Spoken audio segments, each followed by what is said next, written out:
Hello, friends. Welcome back to my channel. I hope you got a chance to check out my other videos. Today, this is a non-VBA related one. This is one of my favorite topics. It's creating a table, a short way of creating a table. And then I'm going to give you a little rundown of its functionality. Okay, so as you see here, you got basic table information. You got date, amounts, item, customers. So let me show you a quick way to do that. Okay, first you want your cursor anywhere inside the data, and you're gonna say Control A. Control A means select everything, and then after that it's gonna be Control T, and then you're gonna get this, and voila, there it is.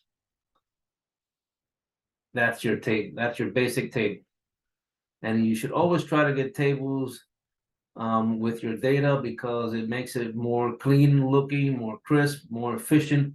And tables bring a whole host of functionality included in it.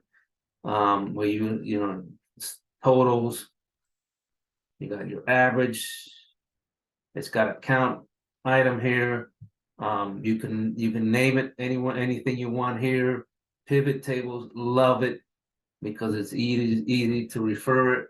And it's always like growing. So it's always if you want to put notes, for example, it's a self-growing table. Either way you go, it's gonna expand as you go. So I hope you like this. I hope you find this interesting. And if you like it, please subscribe and give it a thumbs up. Thank you very much.